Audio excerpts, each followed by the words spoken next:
거짓말 좀 그만하시죠. 제가 지어냈다고 생각하시는 겁니까? 뭐 다른 것도 안 물었습니다. 새빨간 거짓말입니다.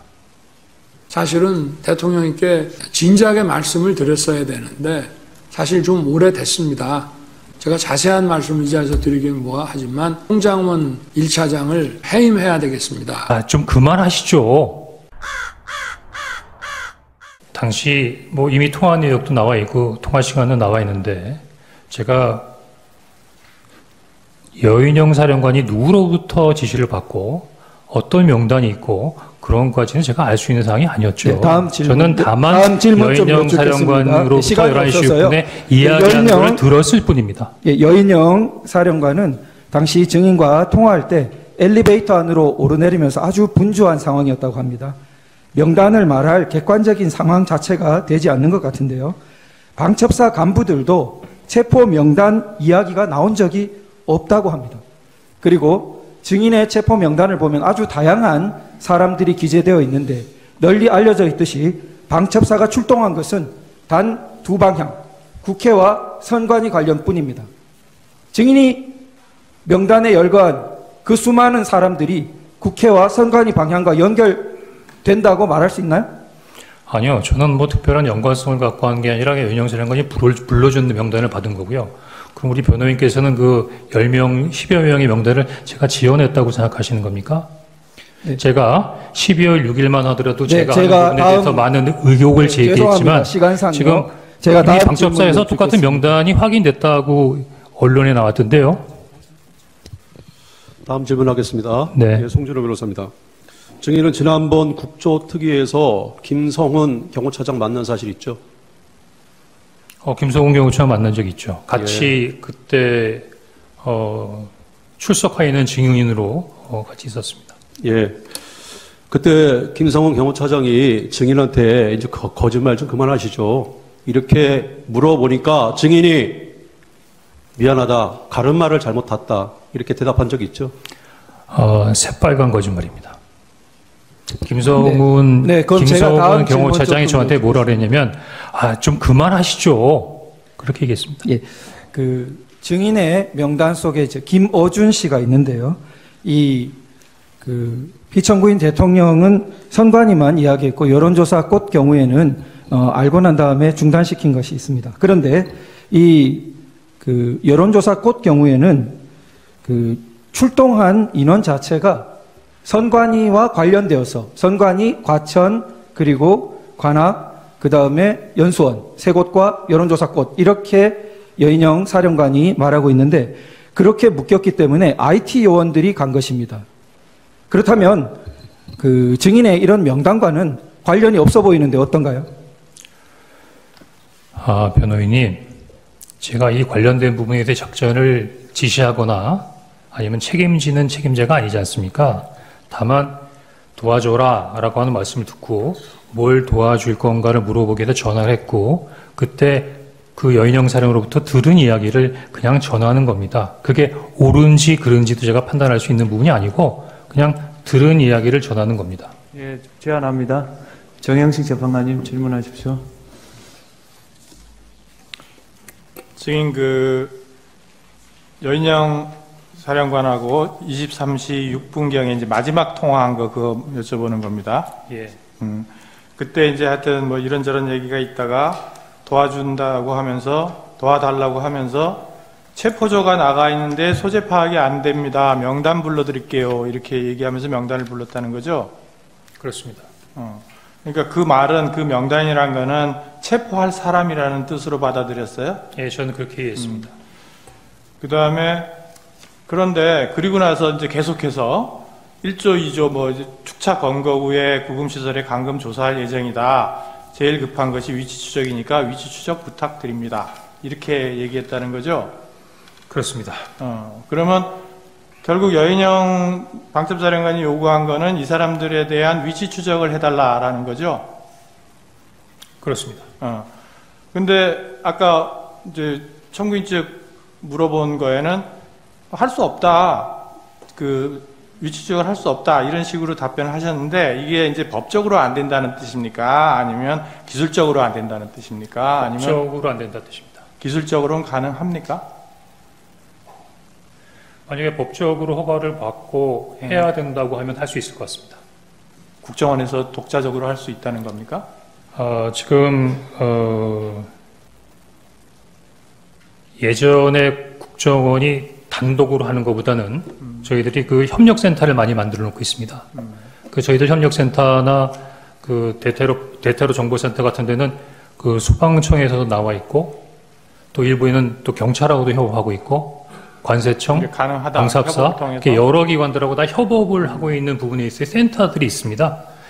국정원이 꼭 하지 않더라도 뭐 예를 들면 소방청이나 아니면 경찰청을 통해서 할 수 있는 부분이기 때문에 국정원이 기본적으로 할 수 없다라고 말할 수는 없고 할 수 있는 부분에 있어서 여러 가지 툴은 있으나 그 하는 부분에 있어서는 여러 가지 기본적인 룰이 있다 이렇게 설명드리는 것이 맞을 것 같습니다.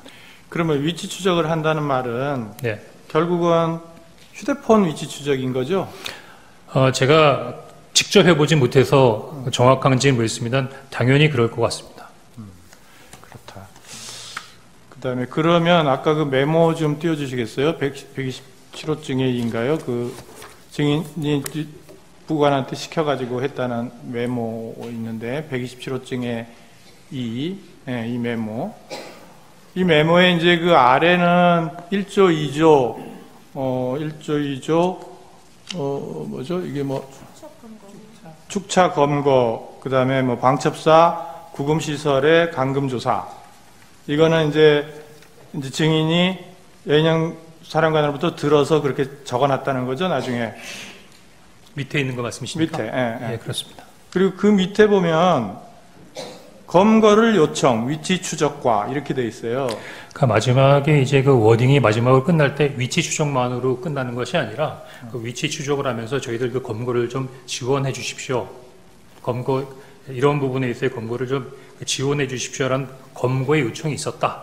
뭐 그런 의미로 그 말은 검찰 조사에서도 얘기하지 않았잖아요. 검거를 요청했다는 말은 하지 않은 것 같은데. 검거를 요청했어요? 이 검거를 요청했다고 검찰에 제기한 부분에 있어서의 내용이 써 있지 않습니까? 아니, 그러니까 요 메모에는 써 있는데 여인영 사령관이 검거를 요청했어요? 위치를 추적하는 것 자체가 체포 대상자의 검거를 하기 위한 부분에 있어서의 지원을 요청하는 거라고 이해했습니다. 아니, 제 말은 처음에는 체포조가 나가 있다. 네. 그 말은 이제 체포하러 다닌다는 말 아니에요. 근데 위치를 모르니까 위치를 추적해서 알려달라는 취지지, 증인한테 체포를 도와달라. 그러니까 말은 체포를 요청. 여기 보면은 체포를 요청, 검거를 요청, 괄호하고 위치 추적과 돼 있어요. 위치 추적보다는 검거를 요청한 것을 또 주안점으로 써놨는데, 검거해달라고 여인영 사령관이 굳이 얘기할 필요가 없잖아요. 자기들이 검거하러 나가 있는데 위치정만 받으면 되지 왜 국정원이 체포를 하러 다녀요? 체포할 인원이 있어요? 국정원에? 체포할 수 있는 여력이 있습니까?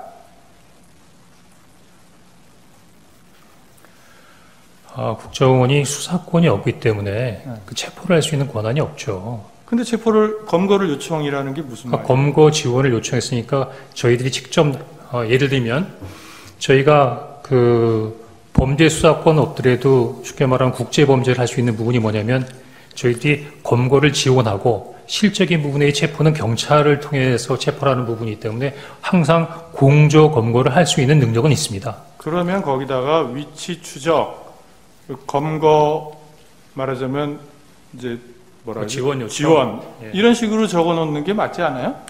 예, 근데 그 총리께서도 충격적인 사건이라고 말씀하신 것처럼 저도 깊은 생각을 하면서 적은 것이 아니라 생각되는 대로 그냥 갈겨 쓴 부분이기 때문에 약간 다소 합리적이지 않게 적어놨던 부분 인정하겠습니다. 그러니까 이 말이, 그러니까 증인이 이제 어차피 이 메모는 이제 수기로 메모를 하다가 버려버리고 이제 하여튼 옮겨 쓰라 그러고 밑에는 이제 옮겨 쓴 게 아니고 기억나는 대로 쓴 거잖아요. 그렇습니다. 밑에는. 그러면 이게 증인이 뭐 1조, 2조, 뭐 축초에서 검거해서 방첩사, 뭐 감금시설의 감금조사. 그러니까 그게 조금 이해가 안 되는 게 여인영 사령관이, 방첩사령관이 증인에게 무슨 이제 처음에는 뭐 비협조적으로 별로 얘기를 안 하려고 그러다가 대통령 전화를 받아서 도와주라 그랬다고 하니까 이런 얘기를 했다는 거잖아요. 그렇습니다. 그러면 그래 그러면은 이런 명단이 있으니까 이런 명단에 대한 위치 추적을 좀 도와주시오. 이렇게만 하면 되지. 굳이 1조, 2조 뭐 이렇게 가가지고 뭐 검거를 해서 축차 검거 후에 방첩사 구금시설에 감금해서 조사할 거라는 얘기라든지 이런 얘기를 굳이 왜 할까요? 글쎄, 그거는 뭐 여인영 사령관에게 물어봐야 얘기지만 제가 생각하기에는 이 내용만 얘기한 게 아니라 제일 먼저 부익께도 전화 받았어. 대통령이 너희들 도와주래 할 때 명단부터 얘기한 게 아니었거든요. 저희들이 경찰과 협조해서 국채를 봉쇄하고 있습니다. 라는 말부터 시작했으니까 아마 방첩사가 진행하는 부분에 있어서 현재 진행 사항을 저한테 약식이지만 간단하게 브리핑 해준 거라고 생각합니다. 그러면 그런 내용이 검찰에서 진술할 때도 요약이겠지만 물론 하여튼 체포조 나가는데 명단 불러드릴게요 라는 부분이 먼저였고 그 다음에 명단 불러주고 명단 불러주고 난 다음에 그 다음에 계속해서 1조 2조 뭐 축조 뭐 체포 뭐 이렇게 얘기하고 축차 검거 후에 구금시설을 감금할 예정이다. 이거를 나중에 얘기했잖아요. 상황 설명을 먼저 한 게 아니라 이거는 그 명단을 주면서 위치 추적을 해달라라고 하면서 그걸 구체적으로 더 나아가서 얘기한 건데 그 상황 설명이 우리가 지금 이런 여러 명을 체포를 해가지고 검거한 다음에 감금 조사할 거다. 그런 얘기를 하려면 미리 얘기해야 될 거 아니에요. 상황 설명을 한다면. 근데 굳이 그런 상황 설명을 국정원 1차장한테 방첩사에서 아무리 그쪽에서 대통령 전화 받고서 도와달라고 해서 전화했습니다라는 그 말 한마디에 그렇게 구체적으로 얘기할 수 있을까라는 게 조금 의문이 들어서 하는 얘기예요. 예, 저도 약간 의문이 드는 부분이 있는데 여인영 사령관하고 제가 아주 객관적이고 공식적인 관계가 아니고 사실은 그전에는 나름대로 어떤 활동이 있어요. 보안 때문에 저한테 말을 하진 않았지만 일단 이야기 설명하면서 어느 정도의 선배니까 믿음을 가지고 나름대로의 주변 환경 주변의 여러 가지 부분까지 설명을 한 걸로 이해가 됩니다. 근데 그거는 그만 조금 이상한 것이 처음에는 전화할 때 굉장히 말하자면 비협조적이거나 말을 안 하려고 그랬다고 증인이 말씀하셨잖아요. 그렇습니다. 그러니까 뭔가 이렇게 전화해서 뭐 어떻게 된 거냐고 물으니까 좀 얘기를 안 해주려고 처음에는 그랬단 말입니다. 근데 대통령한테 전화 받았다. 도와주라 그런다. 그렇게 말을 하니까 이런 얘기를 쫙 했다는 건데 아무리 그냥 생각해도 이 사람이 같은 뭐 통하는 사람이라고 해도 이게 이제 비밀이 아니구나. 이제 같이 이제 협조해서 일을 해야 되는구나라고 생각할 수는 있는데 그렇더라도 그거는 자기가 필요한 한도 내에서만 일단 얘기해야지 나중에 혹시 증인이 진짜 대통령한테 전화 안 받았는데 그런 얘기를 했다라고 해버리면 본인이 굉장히 문제가 될 수 있잖아요. 그런 쓸데없이 아무 데다가 막 얘기를 퍼뜨리고 당겼다. 이런 얘기도 될 수 있는데 정보에 관한 방첩사령관이 정보 같은 거는 굉장히 민감하게 보존을 하는 사람이 그렇게 쉽게 얘기를 했을까라는 생각이 들어서 그게 명단을 주니까 증인이 그냥 이거 명단을 그래서 체포 뭐 그러면서 뒤에 얘기했는데 그때는 뭐 거의 막 듣기도 싫었다는 취지 아니에요. 증인은 이게 말이 되는 소리냐 해서 그럼에도 불구하고 그런 내용을 자세하게 또 여기다가 메모를 해놓은 게 좀 선뜻 좀 이해가 안 돼서. 여러분들은 지금까지 이런 이슈들을 보게 되면 어떤 생각이 드셨나요? 제가 항상 여러분들께 뉴스만 평소에 잘 챙겨보셔도 돈이 된다. 돈을 벌 수 있다고 말씀을 드렸는데요.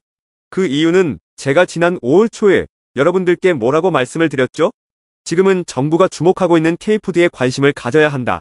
뉴스만 보고 끝내지 마시고 투자 쪽으로 한번 생각해 보셔야 한다. 라고 말씀을 드렸습니다. 그리고 나서 이런 썸네일들을 뉴스를 통해서 많이 보셨을 텐데요. 이렇게 정부가 정책으로 밀어주는 산업이 이슈가 됐을 때 정보에 민감한 부자들은 어떻게 생각할까요? K푸드 관련주는 뭐가 있는지, 어떤 종목이 나에게 돈을 벌어다 줄 수 있는지를 생각한다고 말씀을 드렸죠? 그 이유가 뭐냐 하면 부자들이 봤을 때는 이슈가 곧 돈으로 이어지고 이런 이슈들이 돈을 벌어준다는 경험적 확신이 있기 때문에 부자들은 항상 이런 사회적 이슈들을 관심 있게 챙겨본다고 말씀을 드렸습니다. 실제로 제가 지난번에 시청자분들과 함께하는 주식으로 수익 내기 이벤트를 진행했었는데요. 당연히 100% 무료로 진행했고, 여기 보시면 저한테 구독이라고 문자 남겨주신 모든 시청자분들께 이렇게 K푸드 관련주 중에 가장 급등할 확률이 높은 한성기업 딱 한 종목을 여러분들에게 추천을 드렸어요. 그러면서 여기 나와 있는 대로 정확하게 얼마에 사야 하는지, 그리고 어느 정도 올랐을 때 팔아야 하는지 이런 부분들까지 자세하게 알려드렸었는데 결과가 어떻게 되었죠? 오른쪽을 보시면 아시겠지만 제가 5월 2일에 문자로 이 한성기업을 소개해드리고 나서 주가가 이렇게 2배 넘게 급등이 나왔다. 그래서 당시에도 굉장히 많은 분들이 제가 드린 한성기업으로 수익을 내셨을 텐데요. 다시 한번 축하드린다고 말씀을 드리고 이번에도 마찬가지입니다. 최근에 정부가 집중적으로 밀고 있는 산업이 해외 건설 시장이고 그 중에서도 K신도시에 대한 관심도가 계속해서 높아지고 있기 때문에 관련 종목들이 부각받을 수밖에 없다. 그 중에서도 정부가 가장 핵심적으로 밀어줄 것으로 예상되는 K신도시 대장주 한 종목에 돈이 몰릴 것이다. 당연히 우리가 이쪽으로 생각해야 한다는 겁니다. 그래서 이번에도 지난번과 똑같이 저에게 신청이라고 문자 보내주시면 정부가 강력하게 추진할 것으로 예상되는 K신도시 정책주 중에 앞으로 대장주 역할을 하면서 주가가 가장 크게 급등할 한 종목을 구독자분들에게 문자로 종목명과 사고 파는 시점을 모두 알려드리겠습니다. 그래서 여러분들이 주식으로 돈 버는 연습을 한번 해보시라 이렇게 말씀을 드리고 지금 이 영상을 보시는 시청자분들 중에 나도 이번 종목이 궁금하다 하시는 분들은 누구나 상관없이 그리고 어느 시간대나 상관없이 부담없이 이렇게 상단에 제 번호를 항상 남겨놓고 있습니다. 제 번호 010-4406-8870번으로 저에게 지난번처럼 신청이라고 문자 보내주시면 제가 이번에도 똑같이 무료 추천 급등주 문자를 보내드리겠습니다. 이해되시죠? 그래서 제 번호 010-4406-8870번으로 신청이라고 문자 보내주시면 여러분들이 직접 이슈를 통해서 돈 버는 연습을 해보실 수가 있는 거고 제가 돈을 받는 것도 아니고 투자를 대신해드리는 것도 아니기 때문에 부담없이 신청해주시면 되는 겁니다. 그리고 수익이 나면 저는 다른 것은 바라지 않습니다. 제 채널에 구독, 좋아요 한 번씩만 눌러주시면 감사하겠습니다.